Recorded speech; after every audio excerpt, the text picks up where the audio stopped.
Hey there, this is Pat Ennis of Ennis Legacy Partners. Welcome to the Exit Readiness podcast. I'm here with co-host Walter Dial, CPA and tax partner at GRF CPAs and Advisors in Bethesda, Maryland. We also have with us today my business partner, Corby McGordon from Ennis Legacy Partners.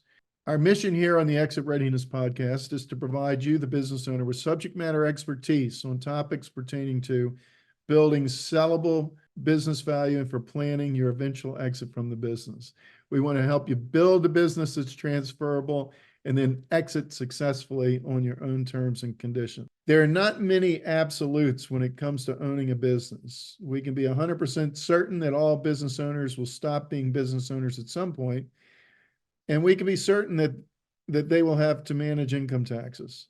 Death and taxes, those are two things that we can be certain about. We don't meet many, if any, business owners who get excited about paying taxes, and most that we meet, with the help of their CPAs, understand how to minimize their current income taxes. They seem to be pretty good at that. However, with an entirely short-term approach and strategy on reducing taxes today or now, you can negatively impact your eventual exit from the business. And that's what we're going to talk about today. When can good income tax planning hurt my exit? So, Walter, you've been very much in the income tax return planning mode over the last couple of months. So this is a timely conversation. You should be real smart in this conversation because you've been in this, buried in it for the last number of months. So That's true for you today. And let's just start. Let's begin with you providing some general comments or an overview about this issue and, what some of the things that you continue to see. Okay. So, good tax planning is fine. I think sometimes small business owners can get a little too aggressive. And they're thrilled that their tax liability is reduced, but they are not aware of the impact that those types of moves can have on their exit. So let's start off with the absolute worst case scenario, and I've only encountered it one time. So I was doing an exit planning presentation one evening in Columbia, and afterwards, a gentleman walked up to me and he said, "Let me ask you a question. I'm not sure how to deal with this when I'm speaking to potential buyers of my company, but I maintain two sets of books, one for the IRS and then my real books. What do you think I should do?" So I said, "Well, the first thing you need to do is stop keeping two sets of books. Not only is it illegal, but no reputable buyer of a business is going to be interested in acquiring a business that, has basically been filing fraudulent tax returns for years. So you've really shot yourself in the foot there and you need to clean it up as soon as possible." It was interesting because, I've been in the business 40 years, worked with lots of small business owners. I've never had a client, as far as I know, keep two sets of books. I did have a client one time who is my first year in the business, and I was smart enough to realize that when she handed me, in the old days, it was a one-write system, and there was never any activity on Tuesdays. So I said to her, "You guys closed on Tuesdays?" And she says, "No, that's just the day we do everything off the books." So I just said, "Okay." I mentioned it to Michael Gelman, and he said, "Box all her stuff up and give it back to her." So, you really don't want to be in that situation. But the more common thing that we tend to see is just people being aggressive. And, you can go overboard with that. And what you always have to keep in mind is, while your goal in tax planning may be to keep your net income down, to reduce your tax liability, it's that net income or some variation of it that is going to determine the value of your business. Right. So by depressing your taxable net income, you're potentially depressing the value of your business.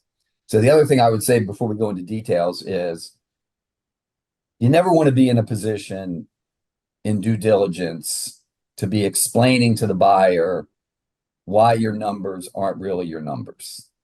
Mm. No buyer wants to deal with that. There's plenty of businesses out there that are above board, have clean records. They'll go to those businesses. They don't want to deal with a business where every number has a story behind it. So let's kind of keep that in mind. So let me just give you a couple, kind of innocent examples. Here's one that comes up sometimes.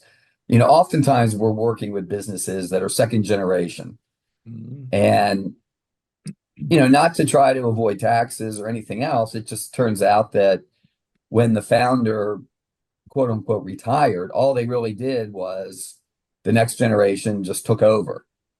And maybe the exit plan, even though they didn't identify it as an exit plan, they didn't have any professional help. The plan was, hey, Dad, I'll just keep paying you $50,000 a year. That's your retirement. Right. And it's kind of innocent. The dad's paying tax on it. Hopefully the son's reporting, or the son or daughter's reporting it as salary comp. So it's all kind of above board, but when you go to sell your business, you're going to want to explain to the buyer that 50,000 is really not a salary expense, so it really shouldn't directly impact your net income. So it would be better if you did that, the officially correct way, which is you would set up some type of deferred comp, because deferred comp is very easy to explain. A buyer's going to understand that. When you have to go through the exercise of paying my dad, but he's not really doing anything, that kind of looks bad. The other thing to keep in mind is anytime you have a situation like that, the light bulb that's going to go off in the buyer's mind, whether it be right or not, is going to be, what else is going on. So, you got to remember, when you're trying to sell your business, you're kind of in competition with other potential businesses out there. So the least complications you have, the better. The other thing we see regarding family is maybe not so much the retired patriarch or matriarch of the business, but maybe you have a spouse or kids on the payroll, and they're being paid too much for what they do, things like that. You don't want to be in a situation, again, where you have to explain why your salary line on your P&L is really overstated. You really should get that, that should really be an accurate number. Have you seen stuff like that, Corby, in your adventures out in the real world? Yeah, absolutely. And those are the quote normalization adjustments, that come into play. And that's actually some of the question I had, just as a tax planner, and business owners rightly wanting to kind of maximize their enjoyment of the business.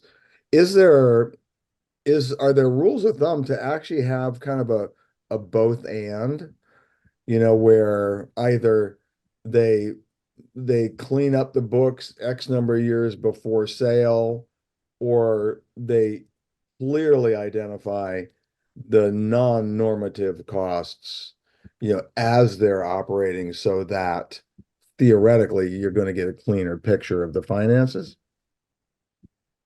Yeah, I mean, if there's anything going on, you would certainly want to clean it up.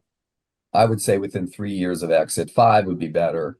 And some of this stuff, like the retired mom or dad, I mean, a buyer's probably not going to go crazy over that one, because it's not that atypical. It would be more so probably in future years, when exit planning is more of a thing, as opposed to 10 or 15 years ago.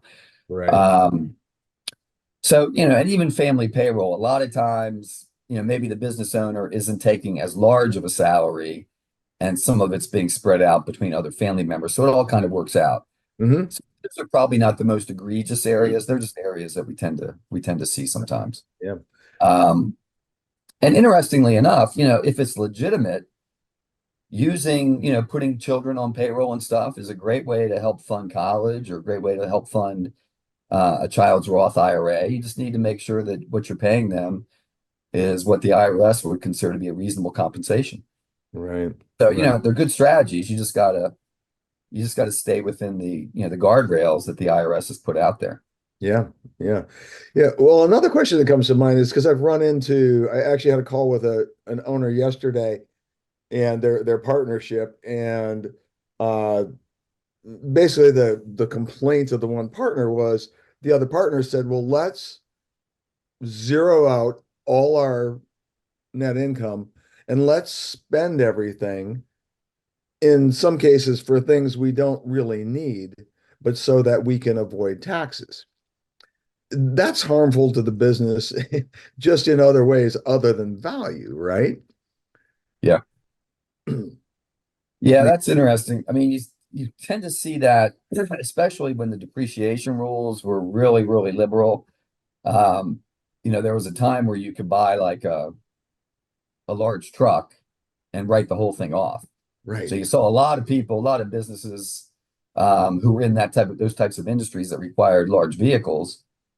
They'd go out, December 28th, buy a big truck, get $100,000 depreciation deduction, Right. and their profit disappears. The problem again with that is, well, it was great from a tax planning perspective. If that becomes a pattern, then a buyer is going to think that you really have those type of capital needs. Right. And they're going to want to factor that into the cash flow unless you can convince them otherwise. Yeah. Well, yeah. And that's the thing is it's like, okay, you're going to spend 80K on a truck to save 35% of that. Yeah. You spent 65% that you could have kept for working capital, reinvestment, or even distributions. It's a funny thing. Yeah, people do get obsessed. Some people do get obsessed with tax deductions. And like you said, that's the really interesting part is they're saving 35, 40 cents on the dollar at best. Mhm. So, because I always hear people say, well, yeah, I'm going to go ahead and do that because it's a tax deduction. Yeah, but you're not getting back dollar for dollar. So it never really pans out financially. Right. Now, that's, if you're just accelerating legitimate costs that you would have spent like in January, you move them into December, and you're not within a couple of years of exit, that could make sense. Mm-hmm. Mm-hmm. Yeah, and are there other kind of almost operational pitfalls that you see business owners, step into because of a tax planning mindset as opposed to a value creation mindset? Yeah, and I think they tend to inflate their cost structure unnecessarily. And a lot of times it's funny because, and I'm sure you've heard this from people, well, I was playing golf with a buddy of mine, and he deducts his car, his wife's car, his oldest son has a car in the business, so they want to do it. And you can't legitimately do that. But I definitely have seen clients who want to do that with multiple vehicles. And sometimes, they'll have bought it in the company name before we even know about it. And then we just basically have to treat all those expenses as being non-deductible. Right. But it somehow makes them feel better to have it in the corporation. So that's okay, I guess.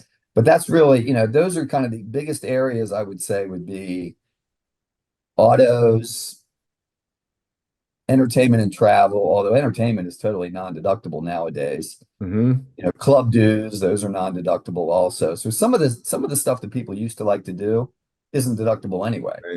Right. So there's not as much reason to run it through the business. Right. Another area, we tend to see is related party transactions, which for instance may be, it's a good business structure for like an LLC owned by the business owner or his family may own the office or warehouse where the business operates from, and the business pays them rent. Going back to what you said about normalization adjustments, one of the first normalization adjustments we always look for is rent. Because that, even if it's not a related party, there could be normalizing adjustments there if they've just entered into a lease and they have some free rent, or maybe the business has contracted and they have too much space, so you need to kind of normalize that. But you definitely may see it in a related party situation because there are advantages to pay too much rent to yourself. Because if you reduce your salary and you replace it with rent, you've reduced your payroll taxes. Mm-hmm. And as long as you're within the reasonable parameters of compensation that the IRS goes by, that's a fine strategy. But it may be something that may need to be normalized. Again, if you reduced your salary and turned it into rent, maybe the hit on the bottom line really is nothing. Yeah, and, and what comes to mind even is we've been doing a lot of conversations with owners now that are desirous of doing insider transfers or perhaps transfer to children. But it strikes me that in this area, if they have developed a practice of essentially loading up a cost structure, it sets kind of a bad runway, if you will, for these succeeding owners. There are practices that are just operationally poor that would seem as younger management actually starts to take over, and the seller's future note payment is actually dependent on the success of the business. Yep. You really want that thing running profitably so that you get paid, rather than that the new owners are minimizing taxes and there's nothing to pay your note. Yeah, 100%. I 100% agree. And it's interesting because I think, if we were having this discussion with an owner who was potentially selling to a third party, they'd probably be shaking their head and saying, yeah, I can understand that. But if we were having the same conversation with an owner who knows his kids are taking over, he's probably thinking, well, my kids understand what I'm doing. There's no reason to change that. They'll just keep doing it. But like you said, if you're going to run a business, you need to really run it like a business, and you need to maximize your profitability. So those practices shouldn't be part of your business. And number two, there could come a time when the kids want to, they want to get to the point where they can go to get an SBA loan or a bank loan and either borrow money for operational reasons or to pay off the loan that they've had to use to acquire the business. Yeah. So they're going to be in the same boat. These are not, you're not going to tell the bank these aren't really our numbers. So, right. You're always better off running the business like a business, legitimate costs, trying to maximize profit, and just running it the way any good business should be run. That's kind of the bottom line. Yeah. Yeah. And it would seem that unless a business is a C Corp, in reality, if there is, significant profitability in the business itself, while you may pay taxes on it, an owner can still draw funds out of the business to live the lifestyle they want.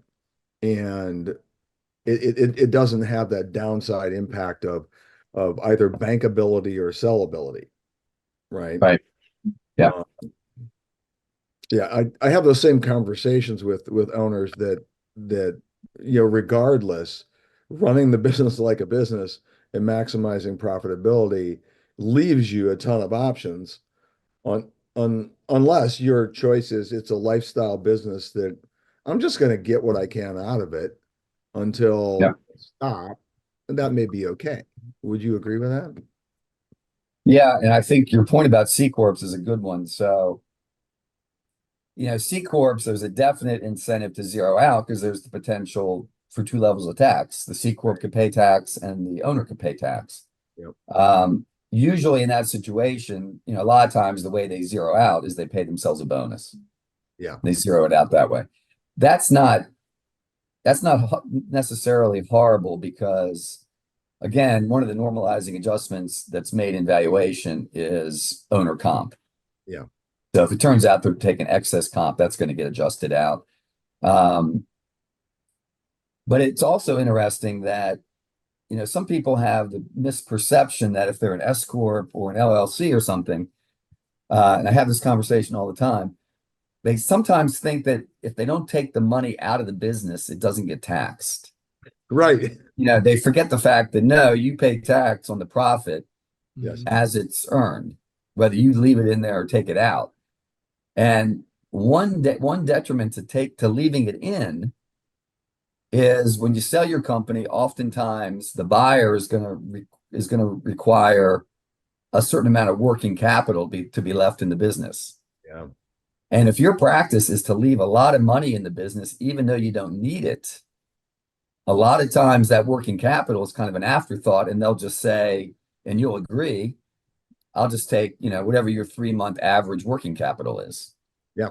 Yeah, If exactly. you've been leaving money in there, that could be, way too much. Yeah. So, that's something you really need to focus on, especially as you get closer to exit. Yeah, but those are really good points. Zeroing out really is more of a C Corp thing than anything else. Yeah. The other moves to reduce taxable income would apply pretty much to any entity. The other thing is the more closely held the business is, the more you're going to see aggressive tax moves. Yeah. Because it's all just, it's one person or a family. If you've got a 6-person firm where everybody's going to share in the profit, your books are going to be a lot cleaner because people don't want their profit diluted by that stuff. Exactly. Yeah, and I'm pondering on something you said earlier, and it seems as if, at least historically, a lot of owners have buried non-allowable costs into the company, but the fact that they're not allowable when the day is done, there's absolutely no benefit to it, other than muddying up their books. Unless they're really good at burying it and I don't Yeah, right. discover it. I mean, one of the first things we do is, certain accounts that you kind of know. So we always ask for the detail of those accounts. But I mean, if somebody, joined a country club and I don't know, buried it somewhere else, it all depends on how good you're at burying stuff. But it really isn't a game worth playing, for sure. It was funny. I had an IRS audit a few months ago, and IRS people are very cynical and they're convinced, everybody cheats on their taxes and everybody lies to them. Right. But the guy said to me, it was a corporate client, and the guy said, "Come on, you and I know every business owner cheats on their taxes." He started listing off stuff they do, and I'm like, well, as far as I know, my clients aren't doing that, and this client certainly isn't. But that's just the attitude they have. And there are a lot of people who, I guess, cheat on their taxes. But the other thing is, if you have a reputable CPA, they can get in trouble too. So chances are, if you have a reputable CPA and he's looking at your books, you're not able to do the stuff I'm discussing. The other thing would be, a lot of small businesses, pretty much the only thing they have done by their CPA is their tax return. If you're to the point where you're getting financial statements prepared, especially an audit, then a lot of this stuff's going to come out too, and it'll be cleaned out. Yeah. And it's interesting. I was just this morning I went to a seminar on SBA, and particularly women-owned small business applications. And the guy that spoke was the guy that actually reviews the applications. And oh my goodness, if your books are not clean and it's not really clear, what the role of key members are in the management structure and whatnot. Basically, they're looking for a good, solid business that can repay a loan. Right. And if it ain't there, oh my goodness, an application will not get approved. Yeah. And so, one other question, then thinking of the IRS, what actually happens if somebody has been keeping some murky books? It's not 2 sets, but it's, on the gray zone, Yeah. I think if you've been overly aggressive in your tax deductions, as long as it's not, obvious, as long as it's just aggressive and not crazy, they're just going to disallow your deductions and you'll pay tax. If you're not reporting all your income, they do not like that. Right. And that's where you could be looking at, fraud and things like that. But if all you're doing is, taking some of the deductions we've talked about, like, maybe you've got an extra car on the books, they're going to disallow it and you'll pay the tax, maybe some penalty, probably not. I know, like, when I was doing Ennis Legacy Partners, I had to remove Pat's private jet. Yeah. I had to adjust for his Rolls Royce, but Yeah. other than that, he runs a pretty clean. Other than that, we've been pretty tight. But it's business travel. So I think That's what he tried to convince me of. But at the I- same time, he claims he never leaves his home office, so it was a hard sell. well, but I'm the one doing the traveling. So All right, listen, I got a question. Okay, thanks for letting me interject here in this conversation. Thanks in advance. Back to C Corps for a second and keeping money in the business for growth and all. When do you, Walter, start to think about advising a client who is indeed keeping money in the business, and maybe it's a pass-through LLC S Corp, and they're regularly doing it because they're highly profitable, and they just leave it in there with thoughts about growth in using it for that. When do you start to think about advising them that they might want to consider from a tax perspective, moving to a C Corp from an S or an LLC? If they're the kind of business that's going to accumulate cash, Mhm. we don't want them to be a C Corp. They need to be a flow-through entity. Because if you accumulate cash in a C Corp, the C Corp is going to pay tax on the profit. Potentially, you could pay tax on the profit if you end up having to take it out in dividends. And if you have accumulated, the IRS is not, I think I've only had maybe one case where the IRS was concerned that a C Corp wasn't paying dividends. Because, the general rule, let me give you a little bit of background. So if you have a very closely held business, it's a C Corp, the idea is to avoid double tax, you take the profit out in salary. That way the corporation deducts it, you pay tax on the salary, but at least there's only one level of tax. From the IRS perspective they're like, well, yeah, you're a small business, but you're still a corporation. And if corporations have a profit, they're only supposed to pay out a reasonable salary, and anything else coming out is a dividend. And when a corporation pays a dividend, that's not deductible. So the corporation pays tax on the dividend, and then the shareholder pays tax on the dividend. So that's the double tax. So there's a real incentive. Right, but I've always had and this is good, we're having this conversation.